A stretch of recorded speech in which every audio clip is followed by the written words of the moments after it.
اصول یہ ہونا چاہیے کہ جب موقع کی مناسبت سے جو بات ٹھیک لگے گی اپنے آپ کو چینج کر لوں گا. یہ اصول ٹھیک ہے, اس اصول پہ پکے رہو, اور یہ نبی سے ہمیں ملتا ہے یہ اصول. حدیث میں آتا ہے ایک صحابی نبی کے پاس آئے, مجھے صدقہ چاہیے, یہ چاہیے, وہ چاہیے. آپ نے فرمایا اللہ کی قسم تم پر خرچ نہیں کروں گا میں.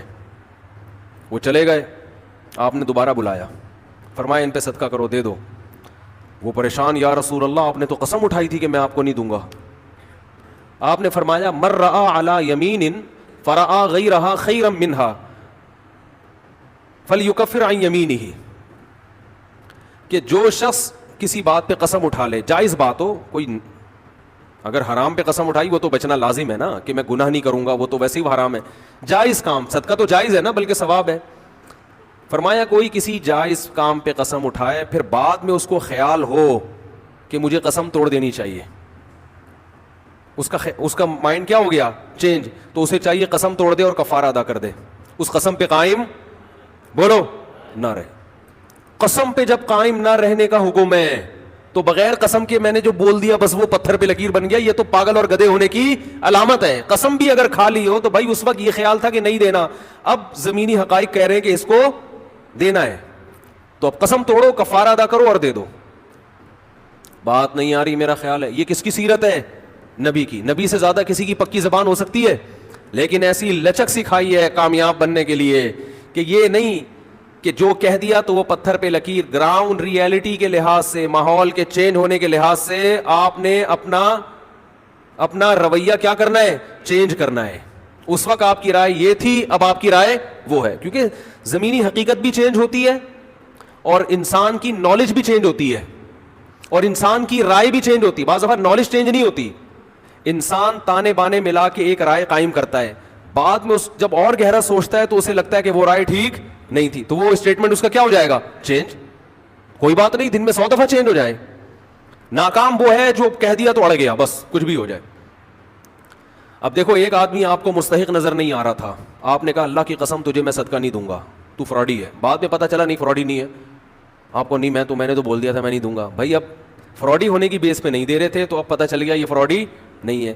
بعض دفعہ پہلے بھی پتا تھا فراڈی نہیں ہے, اب بھی پتا ہے نہیں ہے, لیکن پہلے خیال تھا کہ نہیں دینا چاہیے, اب خیال ہے کہ دے دینا چاہیے, تو رائے چینج کر لو. بہت مشکل ہے. اور گھریلو جھگڑوں میں تو میاں بیوی کی طبیعت میں اگر لچک نہیں ہے نا, 4 دن بھی ان کا رشتہ نہیں چل سکتا. یہ تو مجھ سے ابھی لکھوا کے سگنیچر انگوٹھے لگا لو, جیسے سبزی والے نے ٹھپے لگائے تھے انگوٹھے کے, انگوٹھے لے کے گھوم رہا ہوں.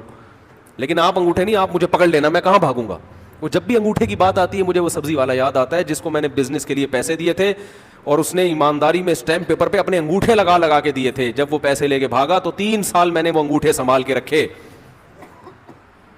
اب لوگ مجھے کہتے ہیں نا وہ فلاں آدمی کو میں اتنے کروڑ روپے دے رہا ہوں تو اتنا ایماندار ہے, میں تو اسٹیمپ پیپر پہ لکھوا رہا ہوں اور انگوٹھے بھی لگوا رہا ہوں. میں کہتا ہوں یہ انگوٹھوں کا تذکرہ میرے سامنے مت کیا کرو, انگوٹھوں سے کچھ بھی نہیں ہوتا.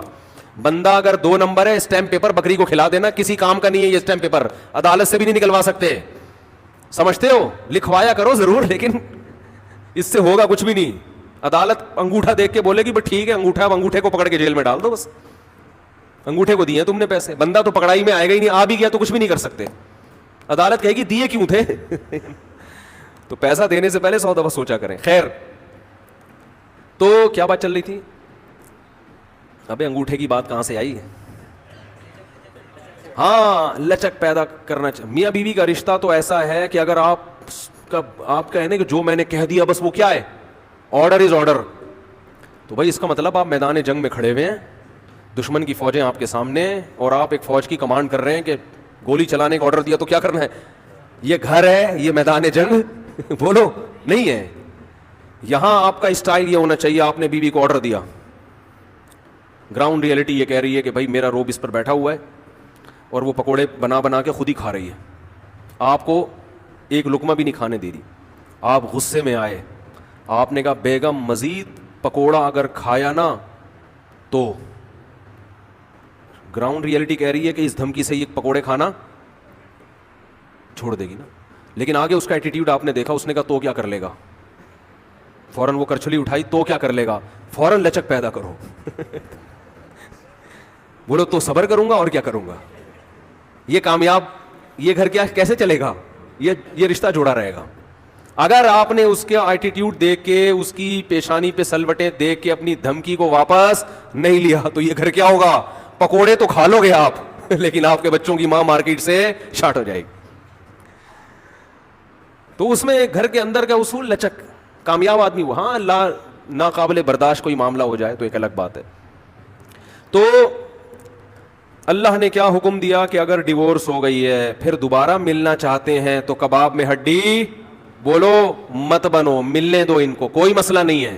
ہاں یہ قرآن نے کہا ہے کہ اس شرط میں ملیں کہ ان کا اپنے بارے میں یہ خیال ہو کہ دوبارہ وہ جھگڑے نہیں کریں گے. ایسا نہ ہو ملتے پھر وہی ٹینشنیں شروع کر دیں, اب دوبارہ اپنی اصلاح کر کے آئیں کہ بھئی اب ان ماضی کے قصوں کو چھیڑنا نہیں ہے. لیکن یہ ایک یا دو طلاقوں کے بعد ہے, 3 طلاق کے بعد نہیں مل سکتے جب تک کہ کہیں اور نکاح نہ ہو جائے اس کا.